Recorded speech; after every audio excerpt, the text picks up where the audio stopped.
বিসিবির ডিরেক্টর এবং সভাপতির পদত্যাগের বিষয়টি আমি মিডিয়াতে দেখেছি, কিন্তু অফিসিয়ালি আমি এ বিষয়ে কোনো নিশ্চয়তা কিংবা বক্তব্য পাইনি। আমরা স্পোর্টসকে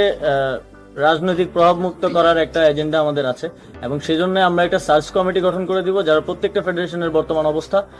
যারা কাজ করছেন, যারা দায়িত্বশীল আছেন তারা আছেন কিনা এবং তাদের ব্যাকগ্রাউন্ড কি, তারা কোন বেসিসে সেখানে আছেন, সেগুলো নিয়ে তারা রিপোর্ট প্রকাশ করবে এবং আমরা যার সাথে যে স্পোর্টসের সাথে যে সংযুক্ত এবং কাজ করে আসছেন তাদেরকে দিয়ে এই ফেডারেশনগুলোকে ঢেলে সাজাবো। রাজনৈতিক সংশ্লিষ্টতা আমরা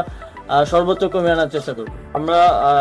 ইতিমধ্যে ক্রীড়াক্ষেত্রে যে অন্যায়, অনিয়ম এবং দুর্নীতির অভিযোগগুলো আছে এবং এখনো আমি দেখতে পাচ্ছি আপনারা সেগুলো সার্চ করে অনেকেই বের করছেন এবং মিডিয়ায় প্রকাশ করছেন, এই জন্য আপনাদেরকেও ধন্যবাদ জানাই। এই বিষয়গুলোতে আমরা তদন্ত করব এবং যারা দায়ী তাদের বিরুদ্ধে ব্যবস্থা নেওয়া হবে এবং ভবিষ্যতে যাতে এরকম কোনো ঘটনা না ঘটে সেজন্য ইতিমধ্যে আমি বিসিবির সংশ্লিষ্ট এবং ক্রিকেট সংশ্লিষ্ট যাদের সাথেই কথা বলেছি যে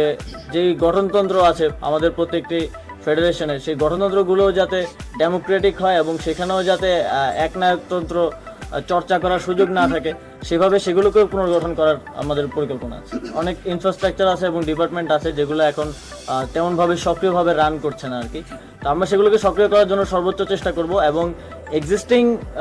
যা আছে তাকে সর্বোচ্চ সক্রিয় করার চেষ্টা করা হবে এবং যেগুলো এক্সিস্টিং না অলরেডি, যেগুলো আমাদের এখানে নেই, সেগুলোই এই ইনস্টিটিউট কাজ করবে এবং সেগুলোর জন্য ইন্সপেকশন করে আসলে এটা বের করা হবে যে কোন কোন ক্ষেত্রে কাজ করার সুযোগ আছে। আর দ্বিতীয় প্রশ্ন, আমি কোনো টাইম ফ্রেম দিয়ে আসলে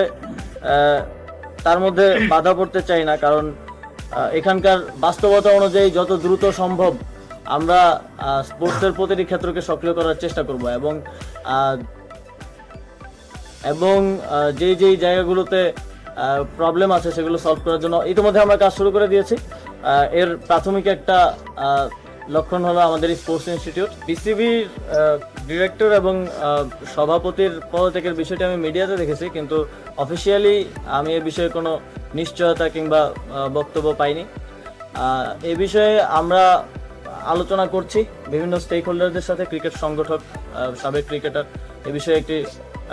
ভালো সমাধানে পৌঁছানোর জন্য এবং নারী ক্রিকেট বিশ্বকাপের বিষয়টিও এখনো প্রক্রিয়াধীন আছে। এ বিষয়ে আমরা আইসিসি সহ আরও যারা বডি আছে সবার সাথে আলোচনা করার মাধ্যমে একটি সিদ্ধান্তে